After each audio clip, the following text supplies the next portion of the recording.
Hello good morning दोस्तों।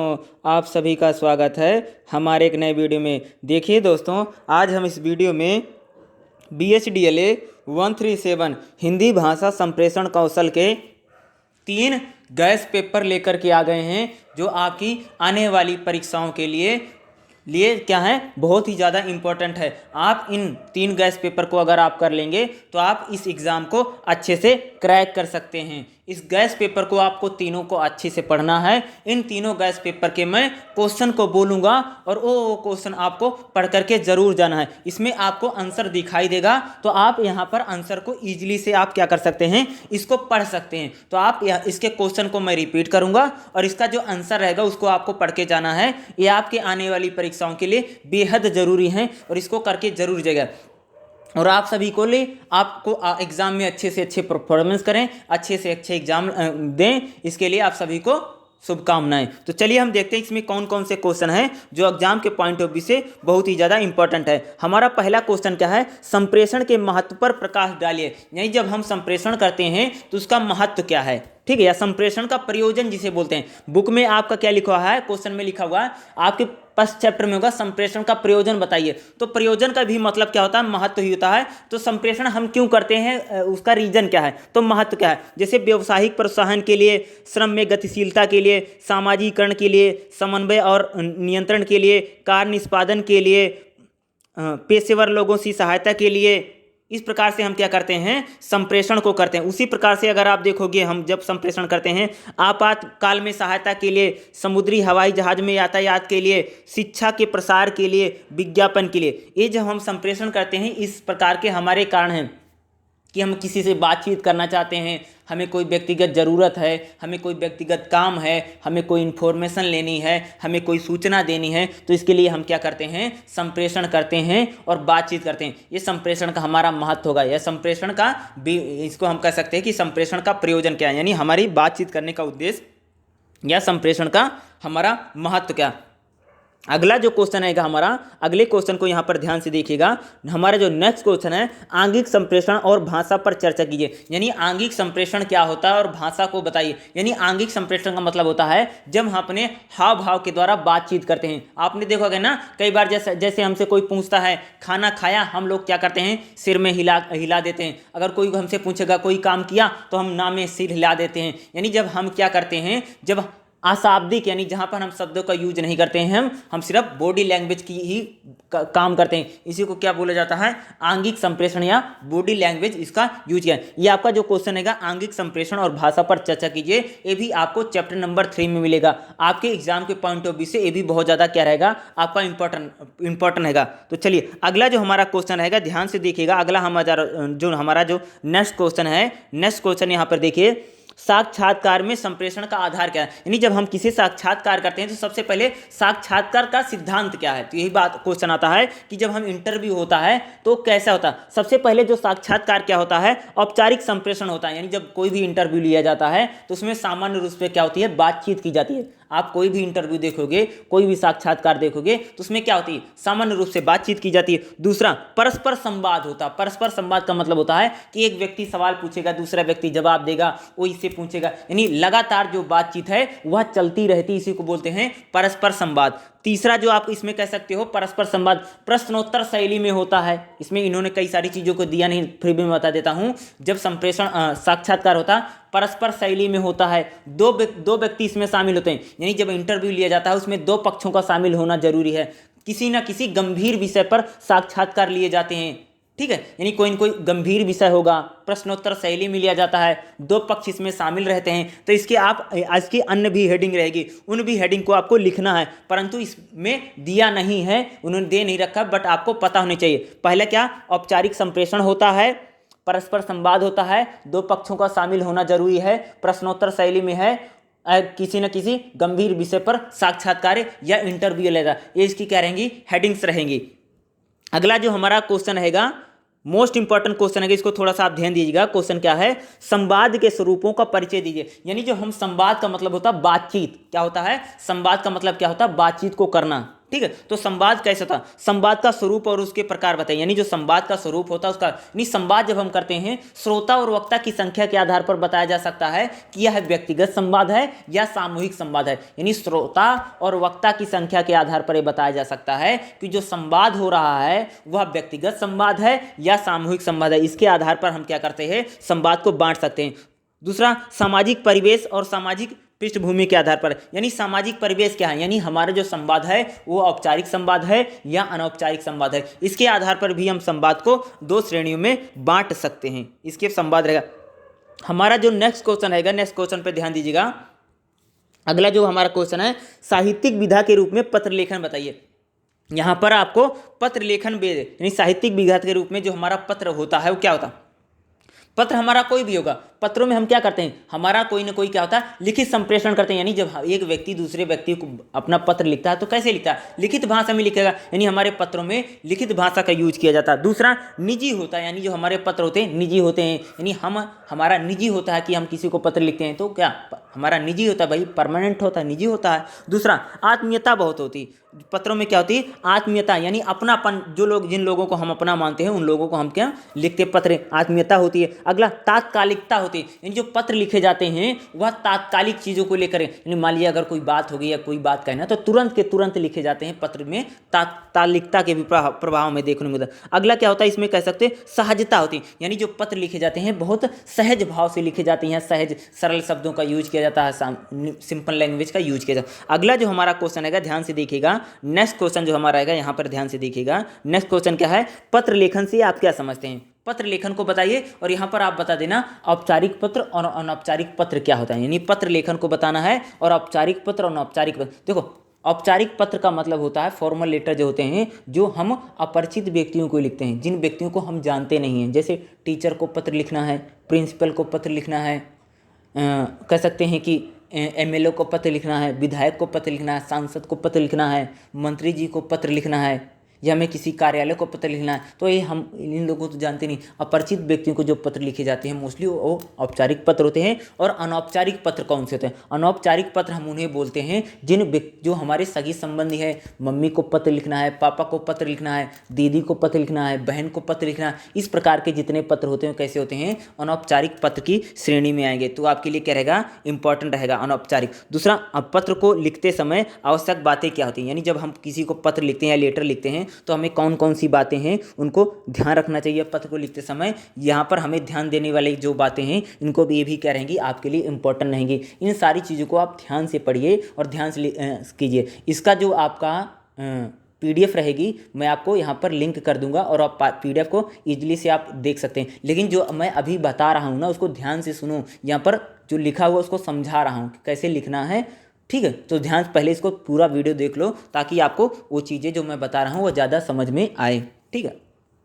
Sample paper दूसरा आ गया है यहाँ पर, ठीक है। यहाँ पर अगर आप देखोगे, यहाँ पर देखिए सैम्पल पेपर 2 आ गया, BSDLA 137 हिंदी भाषा संप्रेषण कौशल पेपर नंबर 2। हमारा जो यहाँ पर पहला क्वेश्चन रहेगा, कार्यालय लेखन से क्या तात्पर्य है, यानी कार्यालय में जो लेखन किया जाता है, यानी कार्यालय में जो पत्र लिखे जाते हैं, जो लेटर लिखे जाते हैं उनको हम क्या बोलते हैं, कार्यालय पत्र। और कार्यालय जो लेखन होता है उसमें कह सकते हो सरकारी पत्र और अर्ध सरकारी पत्र, 2 प्रकार के पत्र होते हैं। कौन कौन से पत्र, सरकारी पत्र और अर्ध सरकारी। इसको जरूर पढ़ के जाना, शायद आपके एग्जाम में आ सकता है। सरकारी पत्र और अर्ध सरकारी पत्र क्या होते हैं, ये आपके एग्जाम के पॉइंट ऑफ व्यू से मेरी तरफ से इंपॉर्टेंट मानकर चलना। सरकारी और अर्ध सरकारी पढ़ के जरूर जाना। देखो, सरकारी पत्र वह पत्र होते हैं जो सरकार के द्वारा रिलीज किए जाते हैं, सीधा मंत्रालय ले जाता। लेकिन अर्ध सरकारी पत्र वह पत्र होते हैं जैसे एक मंत्रालय दूसरे मंत्रालय से बातचीत करता है, एक अधिकारी अपने समकक्ष अधिकारी से बात करता है। मान लीजिए अगर सरकार की तरफ से कोई काम चल रहा है तो काम कितना हुआ कितना नहीं हुआ, इस प्रकार की जो जानकारियां ली जाती है जिन पत्रों के द्वारा, उन्हें हम क्या कहते हैं, अर्ध सरकारी पत्र कहा जाता है। अगला जो हमारा क्वेश्चन रहेगा, ध्यान से नेक्स्ट क्वेश्चन देखिए, अगला जो है संप्रेषण का सिद्धांत क्या है, यानी संप्रेषण जो होता है उसका कौन कौन सा सिद्धांत है या मुख्य बातें क्या होती है संप्रेषण में। देखो, सजगता का सिद्धांत है, यानी जब हम किसी संप्रेषण करें तो हमें सजग होकर के संप्रेषण करना चाहिए। हमें अपनी बातों पर कंट्रोल रखना चाहिए, गाली गलौज इस प्रकार की बातें नहीं करनी चाहिए। यानी हमें एक संप्रेषण की जो प्रक्रिया उसको पूरा नहीं होगी, यानी हमें सजगता के साथ संप्रेषण करें। दूसरा, योग्यता का सिद्धांत होता है, यानी हमें योग्य दोनों व्यक्ति होने चाहिए। यदि कक्षा में अध्यापक अपने विषय में योग्य नहीं है तो कक्षा में संप्रेषण नहीं कर पाएगा, यानी हमें संप्रेषण करने के लिए हमें योग्यता होनी चाहिए। जैसे हम किसी से बातचीत करते हैं तो हमें बातचीत करने का ढंग आना चाहिए। अगर हमें बातचीत करने का ढंग नहीं रहेगा तो हम संप्रेषण अच्छे से नहीं कर पाएंगे। सहभागिता का सिद्धांत होता है, यानी जब हम किसी से संप्रेषण करें तो दो पक्षी होता है, और परस्पर संप्रेषण में अगर दोनों व्यक्ति भाग लेते हैं तभी वह संप्रेषण अच्छा और सुचारू रूप का मानेगा। उत्तम सामग्री का सिद्धांत होता है, यानी जब हम किसी से संप्रेषण करें तो हमें उत्तम सामग्री चाहिए, यानी हमें संप्रेषण का जो हमारा उद्देश्य है, जो संप्रेषण की परिस्थिति है, उससे मेल खाते हुए जैसे विद्यार्थी के स्तर की योग्यता की क्षमताओं का संप्रेषण हमें ध्यान रख के करना चाहिए। अगला जो हमारा क्वेश्चन रहेगा बेहद इंपॉर्टेंट क्वेश्चन रहेगा आपके एग्जाम के पॉइंट ऑफ व्यू से, ध्यान से देखिएगा। क्वेश्चन हमारा क्या है, लिखित संप्रेषण का आशय स्पष्ट बताते हुए उनमें किन बातों के ध्यान, यानी जो हमारा लिखित संप्रेषण होता है उसमें किन किन, देखो लिखित जो संप्रेषण होता है सबसे पहले उसमें क्या ध्यान रखा जाता है कि वह लिखित संप्रेषण क्यों किया जा रहा है, क्यों, किस। दूसरा होता क्या, क्यों किया, सूचना देने के लिए है, निवेदन करने के लिए है, पुष्टि करना है, यह समझाना है। यह लिखित संप्रेषण जिसके द्वारा किया जा रहा है कौन है, यह संदेश प्राप्त करने वाला लिखने वाला का कौन लगता, उसके आधार पर होता। यस, जो लिखित संप्रेषण किया जाता है उसे कब लिखा जा रहा है, किस टाइम पर लिखा जा रहा है, दिन तारीख डालना जरूरी होता। दूसरा, जो लिखित संप्रेषण होता है वह कैसे लिखा जा रहा है, इस पर कैसे पर ही सारा दारो मदार टका रहता है, यानी आपकी भाषा कैसी होगी वह पात्रानुकूल होनी चाहिए, यानी आप पत्र में क्या लिख रहे हैं यह आपकी भाषा पर आप पर ही निर्धारित करती है। मसलन माँ को लिखे पत्र और अधिकारी लिखे पत्र में भाषा में, यानी अगर आप माँ को पत्र लिख रहे हो और अधिकारी को, दोनों में क्या होता है, हमें अंतर दिखाई देता है। और जो हमारा नेक्स्ट क्वेश्चन रहेगा, नेक्स्ट क्वेश्चन को ध्यान से, अगला क्वेश्चन क्या है यहाँ पर देखिए, संप्रेषण के विविध रूपों को परिचय दीजिए, यानी जब हम संप्रेषण करते हैं, बातचीत करते हैं तो उसमें कौन कौन, पहला जैसे साक्षात्कार है जिसे हम इंटरव्यू लेते हैं, साक्षात्कार। दूसरा, सामाजिक आदान प्रदान होता है, ठीक है। और एक इसमें संवाद, संवाद का मतलब ये, इसमें तीन चीज़ें लिख लेना, साक्षात्कार, संवाद और सामाजिक आदान प्रदान। इसमें 3 पॉइंट हैं बुक में, इन्होंने 3 पॉइंट दे नहीं रखा, पता नहीं मुझे क्या रीजन हो, मैं नहीं बता सकता, मुझे पता खुद नहीं है। तो इसमें साक्षात्कार होगा आपकी ये पॉइंट, दूसरा होगा संवाद और तीसरा होगा सामाजिक आदान। संप्रेषण के विविध रूपों में आप जैसे लिखित संप्रेषण, मौखिक संप्रेषण, आंगिक संप्रेषण, समाचार माध्यम या संचार माध्यम, इस प्रकार से भी आप लिख सकते। दोनों रूपों में अगर लिखोगे तो आपका क्वेश्चन सही माना जाएगा, उसको क्वेश्चन को कोई गलत नहीं मानेगा, ठीक है। अगला जो हमारा क्वेश्चन है, भाषा के विविध रूपों पर प्रकाश डालिए। कौन सा क्वेश्चन है हमारे यहाँ पर देखिए, भाषा के विविध रूप, यानी जो भाषा होती है उसको कौन कौन से रूप हैं। पहला, जैसे भाषा का पहला रूप क्या होता है, लिखित रूप होता है, यानी कोई भी भाषा होती है उसमें लिखित रूप क्या करेगा वह भाषा, जैसे उसमें क्या प्रसाद गुण होता है, ओज गुण होता है, मधुर गुण होता है। ये 3 प्रकार के उसमें भाषा में गुण पाए जाते हैं, यानी उसमें मधुर का गुण रहेगा, प्रसाद का गुण रहेगा, ओज का, ये इंपॉर्टेंट रहेगा। अगला जो हमारा मौखिक भाषा में अगर देखोगे तो उसमें जो हमारी मौखिक भाषा होती है उसमें अगर आप देखोगे, यहाँ देखिए मौखिक भाषा जो हमारी है उसमें शब्द का हम प्रयोग करें, वो हमारा तात्पर्य कैसा है, इसमें संवाद, संदेश कैसा है, संदर्भ कैसा है, वक्ता है, संपर्क है, वक्ता है, कोड है, इस प्रकार की बातों का क्या किया जाता है, यहाँ पर ध्यान रखा जाता है। और तीसरा जो हमारा रहेगा इसमें आंगिक आता है, यहाँ पर आप देखिएगा आंगिक यहाँ पर लिख रखा है, आंगिक चीज़ों को यहाँ पर भी यानी आंगिक जो संप्रेषण होता है उसको यहाँ पर आपको बताना पड़ेगा। अगला जो हमारा जो क्वेश्चन रहेगा काफ़ी इंपॉर्टेंट क्वेश्चन रहेगा, ध्यान से देखिए क्वेश्चन क्या है। नेक्स्ट जो हमारा क्वेश्चन है ध्यान से देखिएगा, ये रहा क्वेश्चन, संचार माध्यमों का स्वरूप स्पष्ट कीजिए, यानी जो संचार के माध्यम है कौन कौन से माध्यम है, आपको पता होगा जैसे प्रिंट मीडिया जिसे हम मुद्रित माध्यम बोलते हैं, दूसरा हमारा श्रव्य माध्यम जैसे रेडियो है, प्रिंट मीडिया में जैसे हमारे अखबार हैं, न्यूज़पेपर हैं, पत्र पत्रिकाएं हैं, टेम्पलेट हैं, होर्डिंग्स हैं। दूसरा हमारा जो श्रव्य माध्यम है रेडियो हो गया, हमारे जो श्रव्य माध्यम है जैसे हमारा टेलीविज़न है, सिनेमा है, या आपकी जो वीडियो कैसेट्स होती हैं, इनको आप इसमें लिख सकते हैं। इन तीनों माध्यमों के बारे में आपको क्या करना पड़ेगा, बताना पड़ेगा कि हमारा जो मुद्रित माध्यम होता है, हमारा जो मुद्रित माध्यम होता है वह किस प्रकार का माध्यम है, उसमें क्या क्या चीज़ें छपती हैं अखबारों में, कैसे कैसे खेल की खबरें, राजनीति की खबरें, गीत की खबरें, संगीत की खबरें, सिनेमा की खबरें, या इस प्रकार की जो खबरें छपती हैं आपको बताना पड़ेगा। दूसरा जो हमारा इसमें आप आओगे कि श्रव्य माध्यम में आपको रेडियो के बारे में बताना पड़ेगा। यहाँ पर देखिए श्रव्य माध्यम में आपको किसको बताना पड़ेगा, रेडियो के बारे में यहाँ पर आपको चर्चा करनी पड़ेगी, रेडियो के बारे में आपको यहाँ पर विस्तार पूर्वक लिखना पड़ेगा कि रेडियो के बारे में यहाँ पर आपको थोड़ी डिटेलिंग में चीज़ों को लिखना पड़ेगा, ठीक है। उसके बाद आप देखोगे दृश्य माध्यम में, श्रव्य दृश्य का माध्यम का यानी जो हमारे टेलीविज़न है, टीवी जिसे हम बोलते हैं, सिनेमा है, इसको कह सकते हैं, ये हमारी जो वीडियो कैसेट्स होती है यह किस प्रकार की होती है उसके बारे में आपको बताना पड़ेगा। नए संचार के माध्यम जो हैं, नए संचार के माध्यम में आपको जैसे कहते हैं कंप्यूटर है, ठीक है, नए संचार के माध्यम में रहे, ठीक है, नए संचार के माध्यम में अगर आप देखोगे जैसे इंटरनेट है, कंप्यूटर है और जो हमारा मोबाइल फ़ोन होता है, नए संचार के माध्यम में आप इनको लिख सकते हैं। संचार के जो जो नए नए माध्यम है जैसे कंप्यूटर हो गया है, इंटरनेट है और हमारा जो मोबाइल फ़ोन होता है इनका भी देखते हैं। तो हमारा यहाँ पर जो दूसरा सैम्पल पेपर था यहाँ पर समाप्त हो गया। अब यहाँ पर आप देखेंगे सैम्पल पेपर 3, ठीक है, BHDLA 137 हिंदी भाषा संप्रेषण कौशल का गैस पेपर नंबर 3। अगर आप इस गैस पेपर के सभी क्वेश्चनों को अगर आप अच्छी तरीके से पढ़ लेते हैं, रीड कर लेते हैं, तो आप अपने एग्जाम में अच्छे से अच्छे मार्क्स या अच्छे से अच्छे नंबरों को आप गेन कर सकते हैं। इसका जो हमारा पहला क्वेश्चन रहेगा, ध्यान से सुनिएगा, संप्रेषण को परिभाषित कीजिए। यहाँ पर क्या क्वेश्चन पूछा गया है कि संप्रेषण जो होता है उसको कैसे परिभाषित किया जाता है, संप्रेषण को परिभाषित करना है, यानी संप्रेषण के बारे में आपको बताना पड़ेगा जैसे, ठीक है। दूसरा जो हमारा क्वेश्चन रहेगा सृजनात्मक लेखन, यहाँ पर क्वेश्चन दीजिए, यहाँ पर देखो क्वेश्चन नहीं रहा, ठीक है, यहाँ पर देखिए सृजनात्मक लेखन की भाषा के विविध रूपों को स्पष्ट, यानी जो सृजनात्मक लेखन होता है उसमें भाषा, जैसे सृजनात्मक लेखन की भाषा क्या होती है, जैसे फीचर की भाषा है, निबंध की भाषा है, कहानी की भाषा है या तरह वृत्तांत की भाषा है। इनको आपको बताना पड़ेगा कि इनमें जो सृजनात्मक लेखन किया जाता है जैसे निबंध है, कहानी है, नाटक है, इनमें जो सृजना की जाती है इसकी भाषा कैसी होती है या इनमें लैंग्वेज कैसी होती है, इसको जरूर। अगला जो हमारा क्वेश्चन आ रहा है, मोस्ट इंपॉर्टेंट क्वेश्चन आ रहा है, ठीक है, अगला जो क्वेश्चन रहेगा मोस्ट इंपॉर्टेंट क्वेश्चन आ रहा, कार्यवृत्त और कार्यसूची में बताइए। देखो कार्यवृत्त और कार्यसूची में जो आपको बताना है, कार्यसूची का मतलब क्या होता है कि जैसे मान लो अगर कोई मीटिंग होती है, मीटिंग से पहले जब मीटिंग को तैयारी की जाती है उसको बोलते हैं कार्यसूची, और जब मीटिंग चलती रहती है, मीटिंग के दौरान जो फैसले लिए जाते हैं उनको बोलते हैं कार्यवृत्त, यानी हम बोलते नहीं मिनट्स तैयार किए गए। देखो कार्यसूची का मतलब होता है जैसे एक मीटिंग बुलाई, मान लीजिए एक मीटिंग बुलाई गई, तो मीटिंग में किसको बुलाना है, किसको नहीं बुलाना है, कौन कौन आएगा, मीटिंग का विषय क्या है, इसको ये सारी चीज़ें का कार्यसूची में। जब मीटिंग चलती रहती है तो मीटिंग में किन किन बातों पर डिस्कस किया गया है, किन किन चीज़ों पर फैसले लिए गए हैं, आने वाले समय पर किन किन कामों को किया जाएगा, इनको क्या बोलते हैं कार्यवृत्त, यानी इनको मिनट्स बोला जाता। तो ये भी आपके लिए काफ़ी इंपॉर्टेंट है, इसको जरूर पढ़ के जाना, एग्जाम के पॉइंट ऑफ व्यू से वेरी मोस्ट इंपॉर्टेंट क्वेश्चनों में मेरे तरफ से रहेगा, इसलिए इसको जरूर आप रीड करके जाइएगा, ठीक है। अगला जो हम आप देखेंगे, अगला जो आपका क्वेश्चन है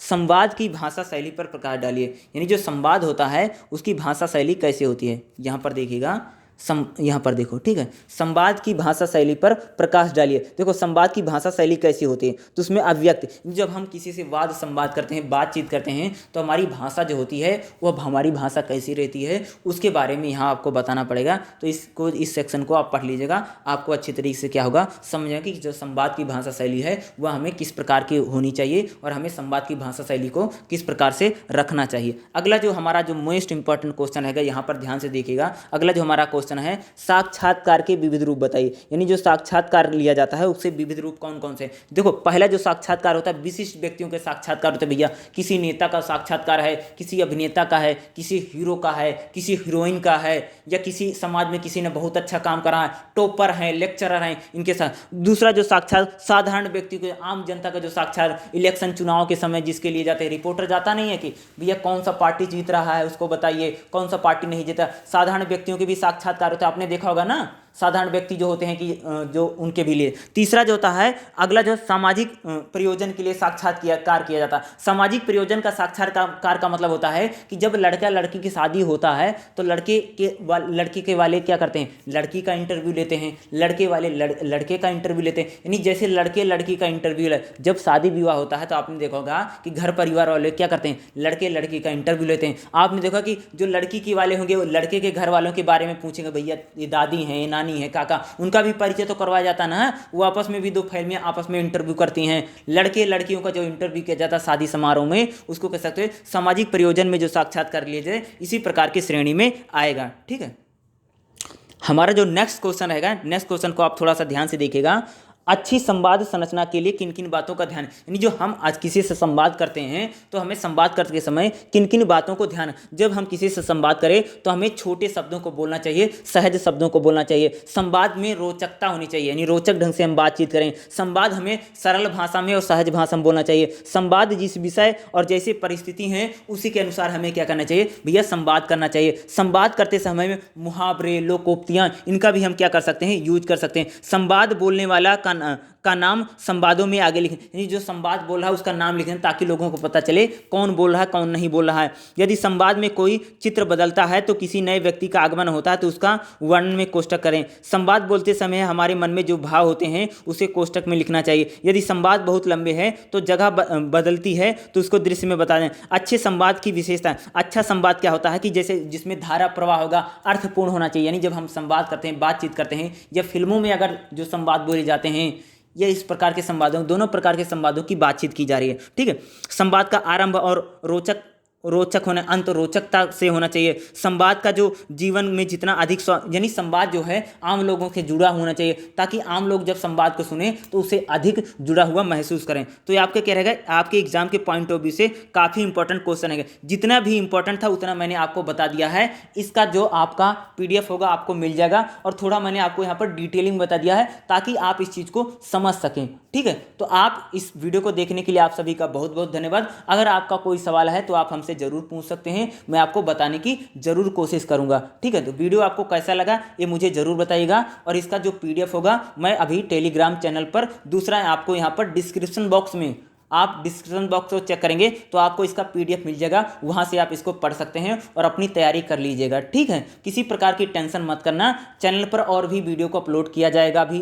उसको भी देख लेना। चैनल पर बहुत सारी वीडियो को अपलोड भी कर दिया गया है, उन सभी वीडियो को आप वॉच कर लीजिए। और आप सभी को एग्जाम के लिए बहुत सारी शुभकामनाएं, अच्छे से अच्छे नंबर लेकर आना और अच्छे से अच्छे परफॉर्मेंस कीजिए। और हमारे चैनल पर अगर पहली बार विजिट कर रहे हैं तो ज़रूर हमें सब्सक्राइब कीजिएगा और आपके लिए हम ऐसे ही बहुत सारी वीडियो को लाते रहेंगे। अगर आप मेरे द्वारा मेरी क्लास में आकर के पढ़ना चाहते हैं, ध्यान दो मैं क्या बोल रहा हूं, अगर आप जो मैं क्लास लेता हूं, मैं हिस्ट्री भी पढ़ाता हूं, मैं हिंदी भी पढ़ाता हूं, मैं पॉलिटिकल साइंस भी पढ़ाता हूं, अगर आप मेरी क्लास में आना चाहते हैं, जो रेगुलर क्लास चलती है, मैं रेगुलर पढ़ाता हूं, सिर्फ यूट्यूब पर नहीं है बल्कि मेरे पास अच्छी खासे बच्चे हैं, 60 70 80 से 100 बच्चे। अभी मैं क्लास लेकर के आ रहा हूँ लगभग, अभी मैं जो आपको वीडियो बना रहा हूँ रात के ही बज रहे हैं 11:30। ठीक है, तो अभी जो मैं आपको वीडियो बना रहा हूं तो बहुत सारे बच्चे हमारे पास है जो रेगुलर क्लास चलती है, आप वहां पर भी आ सकते हैं। और इसके लिए आपको क्या, मेरी मेल आईडी रहेगी, वहां पर अगर आप मेल करेंगे तो मैं आपको अपना नंबर दे दूंगा और हमारे व्हाट्सएप ग्रुप में ज्वाइन हो जाएंगे और हमारी जो ऑनलाइन क्लास होती है आप वहां पर भी ज्वाइन कर सकते हैं। आगे वाले जो आपके एग्जाम है जैसे हिस्ट्री है, पॉलिटिकल साइंस है, देखो यहाँ पर आप मेरे से बातचीत नहीं कर सकते हो, मैसेज में नहीं हो पाती, लेकिन वहां पर क्लास में आकर के आप मेरे से बहुत सारे सवाल होते हैं, जिस कैसे एग्जाम में लिखना है, कैसे करना है, कैसे क्या क्या पढ़ना है, इस प्रकार के सभी सवालों को आप मेरे से आप पूछ सकते हैं। तो वीडियो को देखने के लिए आप सभी का बहुत बहुत धन्यवाद और ऐसे ही देखते रहिए और अच्छे से एग्जाम देना। Thank you so much. जय हिंद, जय भारत।